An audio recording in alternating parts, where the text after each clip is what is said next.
दोस्तों, अभी कुछ ही दिन पहले आपने जरूर देखा होगा कि शाहरुख खान को लेकर पूरे देश भर में विरोध प्रदर्शन किया जा रहा था।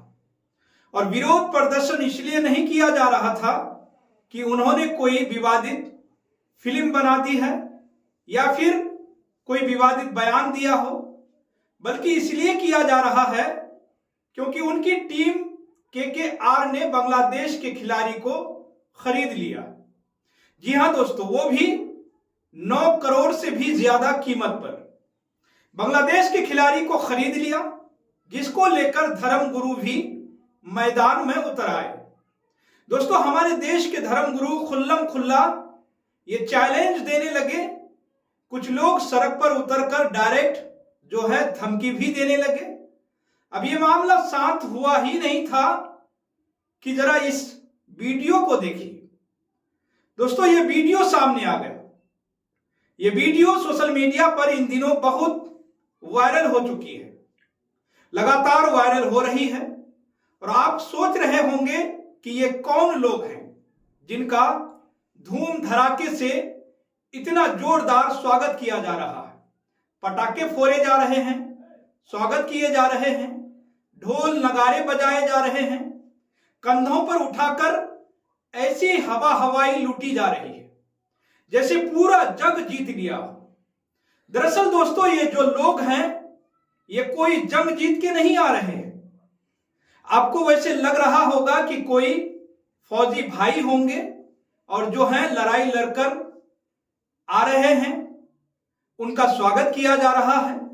तो बिल्कुल ऐसा बिल्कुल भी नहीं है। आप बिल्कुल ऐसा गलत सोच रहे होंगे। दोस्तों, ये कोई ऐसा काम करके नहीं आ रहे हैं जिससे इनको सम्मानित किया जाए, बल्कि इनके कामों की वजह से अपने देश तो अपने देश ही हैं, बल्कि विदेशों में भी अपने देश की जो साख है वो दांव पर लगी, उस दांव पर लगी हुई है। दरअसल दोस्तों, ये जो लोग हैं क्रिसमस के दिन तोड़ फोड़ करने वाले लोग हैं। दोस्तों, जरा याद कीजिएगा, रायपुर के अंदर जिस तरीके से तोड़फोड़ की गई थी। आपको बता दूं दोस्तों कि मैग्नेटो मॉल के अंदर जो क्रिसमस को लेकर जो तैयारियां की गई थी, जो सजावटें की गई थी, उसमें जो उपद्रव मचाने वाले जो लोग थे वो यही लोग हैं। दोस्तों, ये वही लोग हैं जो जमानत पर छूटे अभियुक्त माला आरती ढोल नगाड़े जैसे कोई पदक जीत कर लौटे हो, उसी तरह इनका स्वागत किया जा रहा है। अब सवाल ये नहीं है दोस्तों कि जमानत क्यों मिली है, सवाल ये है कि तोड़फोड़ का स्वागत क्यों किया जा रहा है। क्या कानून अब अपराध नहीं निष्ठा देखता है? दोस्तों, रायपुर के एक मॉल में क्रिसमस की सजावट कुछ लोगों को रास नहीं आई और सजावट टूट गई। आरोप कर्मचारियों से धर्म जाति पूछी गई, धमकियां दी गई, तोड़फोड़ हुई, पुलिस ने कार्रवाई की, गिरफ्तारी हुई, जमानत मिली, यहां तक कि कानून की कहानी है। लेकिन दोस्तों, कहानी यहीं खत्म नहीं होती है कि कहानी आगे बढ़ती है। जमानत मिलती है, आरती उतारी गई, माला पहनाया गया, ढोल बजे, जैसे संदेश साफ हो, तोड़ो भड़ो हम साथ हैं। और संगठन के नेता कहते हैं धर्म और संस्कृति की रक्षा के लिए जेल गए थे। तो सवाल क्या, तोड़फोड़ अब रक्षा का नया अध्याय है? सरकार कहती है कानून अपना काम करता है, लेकिन जब स्वागत में तालियां बजे तो क्या चुप्पी भी काम कर रही होती है? क्या ये चुप्पी हिम्मत नहीं बढ़ाती? क्या ये संदेश नहीं देती कि भीड़ सही है, कानून बस औपचारिक है? दोस्तों, संविधान कहता है धर्मनिरपेक्ष। दरअसल दोस्तों, क्रिसमस से एक दिन पहले छत्तीसगढ़ बंद के दौरान रायपुर स्थित मैग्नेटो मॉल में हंगामा और तोड़फोड़ की गई। पुलिस के मुताबिक 30 से 40 लोग लाठी डंडों और हॉकी स्टिक के साथ मॉल के भीतर घुसे और वहां मौजूद दुकान, सजावट और सामान को नुकसान पहुंचाया गया, जिसके बाद उन लोगों को पुलिस के द्वारा गिरफ्तार भी कर लिया गया। और अब बजरंग दल के कार्यकर्ता यानी जिन्होंने तोड़फोड़ किया, जिन्होंने क्रिसमस के दिन तोड़फोड़ की और मॉल में धर्म पूछा, उन्हें अब जमानत मिल गई है। यानी गुरुवार की देर रात जमानत पर सेंट्रल जेल से रिहा हो गए। जेल से बाहर निकलते ही कार्यकर्ताओं का उनके समर्थकों ने मालों और ढोल नगारों और नारों के साथ स्वागत किया। इस दौरान बड़ी संख्या में बजरंग दल के कार्यकर्ता और पदाधिकारी जेल परिसर के बाहर मौजूद रहे, जिस पर बजरंग दल के जिला संयोजक विजेंद्र वर्मा ने कहा कि संगठन को अपने कार्यकर्ताओं पर गर्व है। उन्होंने दावा किया कि ये लोग धर्म और संस्कृति की रक्षा के लिए खड़े हुए थे। दोस्तों, आरजेडी प्रवक्ता प्रियंका भारती ने सोशल मीडिया एक्स पर लिखा, 6 आतंकी जो जबरदस्ती रायपुर के मॉल में घुसकर क्रिसमस के दिन तोड़फोड़ की, उन्हें जमानत मिल गई। उसके बाद उसका हीरो के जैसे स्वागत किया गया। ढोल, माला, पटाखे और जश्न का माहौल बनकर रह गया। ईसाई मिशनरी मुर्दाबाद के नारे लगे। सवाल प्रधानमंत्री नरेंद्र मोदी से है, कब तक चुप रहेंगे? सवाल केंद्रीय कैबिनेट मंत्रियों से है, जो खुद ईसाई संस्थानों के पूर्व छात्र रहे हैं।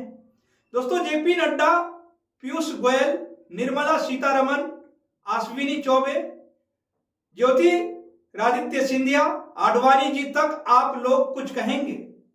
इनका राजनीतिक प्रोपेगेंडा अब हिंसा के स्तर तक पहुंच गया है। उस हिंसा को सेलिब्रेट भी किया जा रहा। अब इस कथित धर्म के रक्षकों में और आतंकवादियों में कोई फर्क नहीं लगता। आपको बता दें दोस्तों कि इसी के साथ कांग्रेस नेता श्रीनिवास बीवी ने भी सोशल मीडिया एक्स पर पीएम मोदी पर, यानी हमारे देश के प्रधानमंत्री नरेंद्र मोदी पर निशाना साधते हुए सवाल उठाया। उन्होंने लिखा है कि रायपुर में क्रिसमस पर तोड़फोड़ करने वाले संघी गुंडों की जमानत हो गई है और जोरदार स्वागत भी हुआ है। मुझे लगता है कि अब अगले कदम के तौर पर प्रधानमंत्री नरेंद्र मोदी को इनसे मुलाकात कर रात्रि भोज का आयोजन करना चाहिए। आपको बता दें दोस्तों कि इसी के साथ आरटीआई एक्टिविस्ट कुणाल शुक्ला भी लिखते हैं, ये वो राम राज्य है जहां गुंडों और बलात्कारियों को जमानत मिलने पर फूल मालाओं से स्वागत किया जाता है। देश और दुनिया को जानना चाहिए, इस बार छत्तीसगढ़ की राजधानी रायपुर के मैग्नेटो मॉल में क्रिसमस की सजावट तोड़ने वाले बजरंग दल के गुंडों का जमानत मिलने के बाद जेल के बाहर निकलते ही ढोल नगारों के साथ आरती उतारकर अभिनंदन स्वागत किया गया। तो दोस्तों, अब सवाल यह है कि एक धर्म के त्योहार की सजावट किसे चुभती है? अगर चुभती भी है तो क्या जवाब हथौड़ा होना चाहिए? धर्मनिरपेक्षता का मतलब सबको मानने का हक होना चाहिए, न कि किसी एक को तोड़ने का लाइसेंस मिलना चाहिए। अब जरा याद कीजिएगा दोस्तों, क्रिसमस पर देश के प्रधानमंत्री चर्च जाते हैं, तस्वीरें आती हैं, बधाइयां दी जाती हैं, तब विरोध कहां जाता है? तब आरती किसकी उतारी है? तब सवाल उठता है, क्या विरोध पद देखकर तय होता है? क्या आस्था का पैमाना चेहरे से बदल जाता है? जरा सोचिए, थाने के सामने चक्का जाम, घंटों सड़क बंद, कानून का संदेश किया गया कि विरोध का तरीका असुविधा पैदा करना है, और फिर भी सम्मान, स्वागत, समर्थन। तो क्या लोकतंत्र में आवाज ऊंची हो तो रास्ता बंद करना जायज है?